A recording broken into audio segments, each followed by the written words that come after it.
جس نے آپ کی مخالفت کی تو جہانوں میں تباہ برباد کر دیا گیا، جس نے آپ سے عشق اور طاعت اور محبت میں اپنے آپ کو فدا کر دیا، آپ کو زمانہ جاہلیت کے سارے گناہ معاف کر دیے گئے، اور انسانیت کے اعلیٰ ترین انسان، کائنات نے اس سے خوبصورت انسان نہیں دیکھے جو صرف میرے آقا پر ایمان لانے اور اپنے آپ کو فدا کرنے کی وجہ سے مجھے جماعت پیدا ہوتی ہے۔ کہیں وہ ابو بکر صدیق کے نام سے مشہور ہوتے ہیں، کہیں عمر فاروق کے نام سے، کہیں عثمان غنی، کہیں حیدر کرار کے نام سے، کہیں عشرہ مبشرہ کے نام سے، کہیں بیت رضوان کے صحابہ کے نام سے، کہیں اصحاب بدر کے شہداء کے نام سے، کہیں فتح مکہ کے مجاہدین کے نام سے۔ ان کو جس نام سے پکارے، یہ جماعت ایک ہی ہے، انبیاء، صدیقین، شہداء، صالحین کی وہ جماعت جو حلقہ یارہ میں ریشم کی طرح نرم تھی، اللہ کا امر ان کے ذریعے نافذ کیا جاتا تھا۔ یہ زمین میں اللہ کی نشانیاں تھے، قاری نظر آتے تھے، حقیقت میں تھے قرآن۔ اور ہماری پوری تاریخ اسلام میں، ہماری 1400 سال کی مسلمان تاریخ میں اللہ نے کبھی اس امت کو تنہا نہیں چھوڑا۔ جب کوئی ایسا آزمائش کا لمحہ آیا، جب کفار نے، وقت کے فرعونوں نے، وقت کے ابو جہلوں نے، وقت کے ابو لہب نے جب یہ کہا کہ یہ قوم تباہ ہو جائے گی، اس کو بچانے والا کوئی نہیں، آج ہم اپنی طاقت کے سامنے کبھی ہم لشکر لے کر آئیں گے اور بدر میں شکست دیں گے، احد میں شکست دیں گے، خندق میں شکست دیں گے۔ اور 1400 سال کی مسلم تاریخ اس بات کی گواہی دیتی ہے کہ ہر دور میں ہر روپ سے ان کا کفر بھی سامنے آتا رہا، کہیں یہ صلیبی فوجوں کی شکل میں سامنے آئے، کہیں ایسٹ انڈیا کی شکل میں سامنے آتے رہے، کہیں جعفر بنگال، صادق الدکن کی شکل میں، منافقین کی شکل میں یہ سامنے آتے رہے، کہیں برٹش امپائر کی شکل میں مسلمانوں پر حملہ آور ہوئے، کہیں ہندو کانگریس کی شکل میں یہ ہندو بنیے کی ذہنیت کے ساتھ ہی ہمارے پاس مسلط اپنے ناپاک عزائم کے ساتھ مسلمانوں کو غلام بنانے کے لیے آئے۔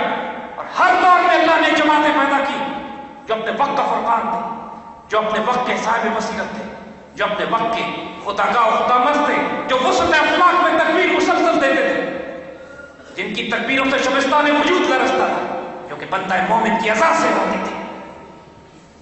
اللہ تعالیٰ کے یہ بندے،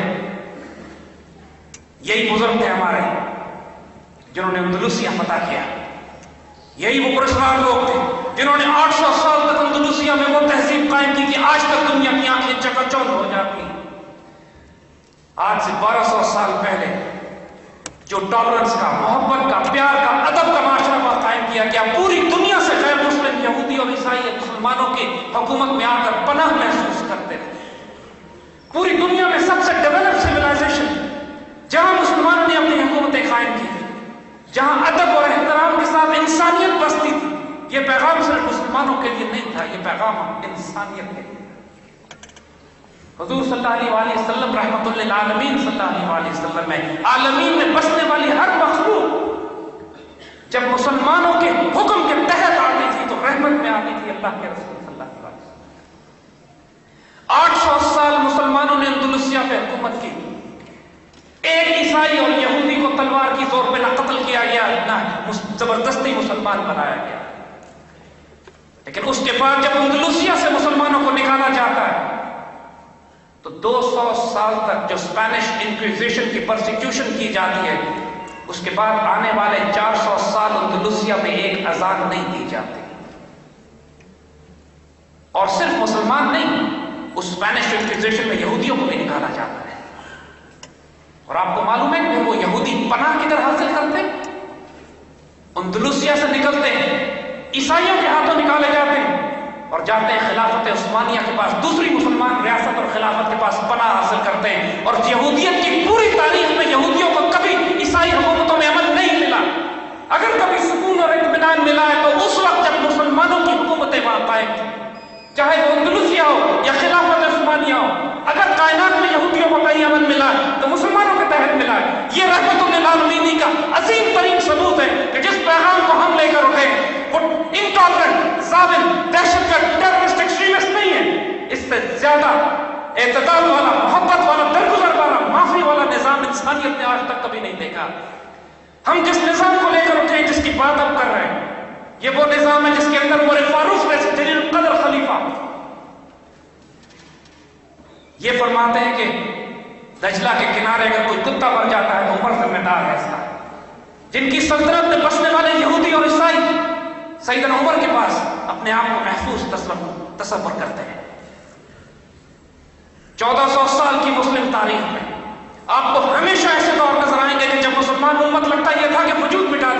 اس کا.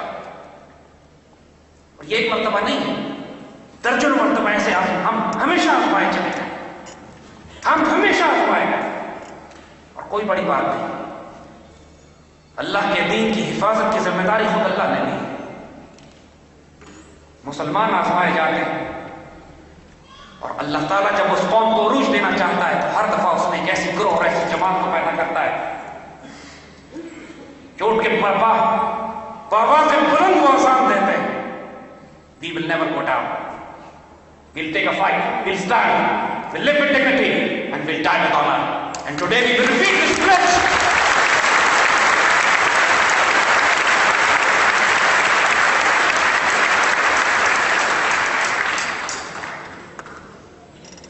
مسلمان ملت نے یہ وقت بھی دیکھا تھا کہ جب بیت المقدس شریف ہمارے ہاتھ سے نکلتا ہے. سیدنا عمر رضی اللہ تعالیٰ عنہ کے دور میں فتح کیا ہوا بیت المقدس شریف جب صلیبی فوجوں کے ہاتھ میں جاتا ہے تو پوری مسلمان ملت میں دن ماتم کیا جاتا ہے. کوئی خواب میں نہیں سوچ سکتا تھا، اتنی منتشر تھی مسلمان ملت، کوئی سوچ نہیں سکتا تھا کہ اس وقت مسلمان متحد ہوں گے، کوئی مجاہد پیدا ہوگا، کوئی امیر سلطان پیدا ہوگا جو مسلمانوں کی عزت کو واپس لے کر آئے گا. 90 سال تک بیت المقدس شریف صلیبیوں کے ہاتھوں میں رہتا، اور اللہ تعالیٰ تحفے کے طور پر پھر سلطان صلاح الدین ایوبی کو بھیجتے ہیں.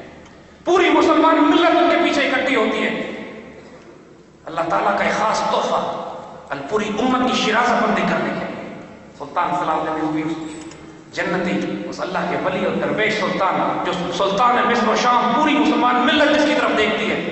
جب بیت المقدس شریف اللہ کے ہاتھوں دوبارہ فتح کرواتا ہے تو ایک عیسائی کو ایک لائٹ کو بھی معاف کر دیتا ہے. درگزر، معافی، محبت اور ٹالرنس کی ایسی مثال دنیا کی ملٹری ہسٹری میں سوائے مسلمانوں کی اور کوئی قوم نہیں دے سکتی. الحمدللہ.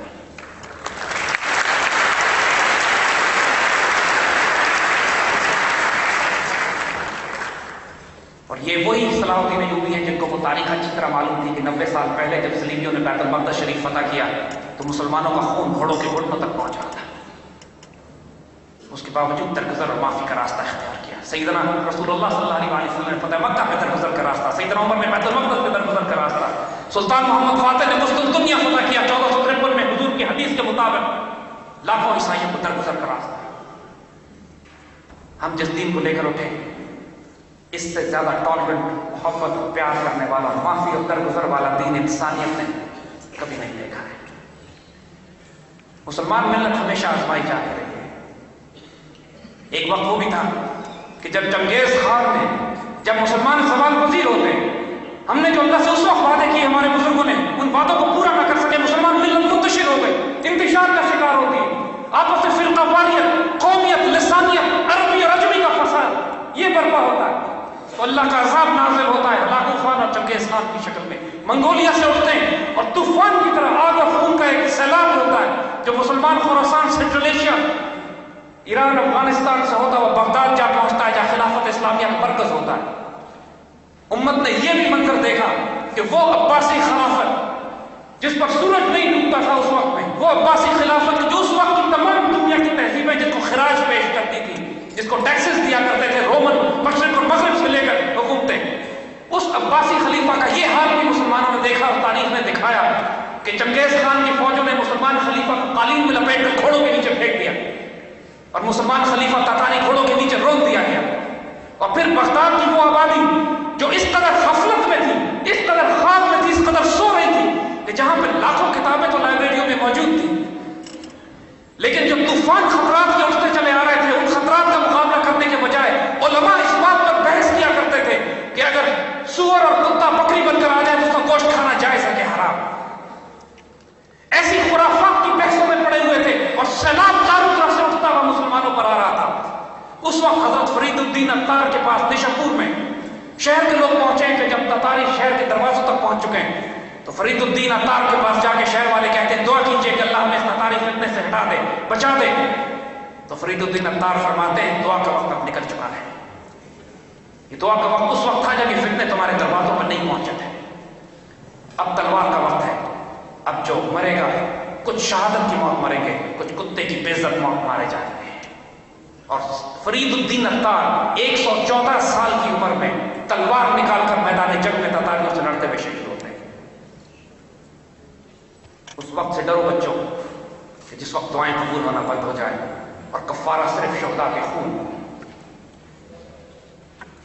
جب قومیں اتنی بڑی غلطی کرتی ہیں، افراد کی انڈیویجول کی غلطیاں تو اللہ معاف کر دیتا ہے، تقدیریں معاف کر دیتی ہیں، لیکن اقوام کی، قوموں کی تقصیریں، غلطیاں، کوتاہیاں کبھی معاف نہیں کی جاتی.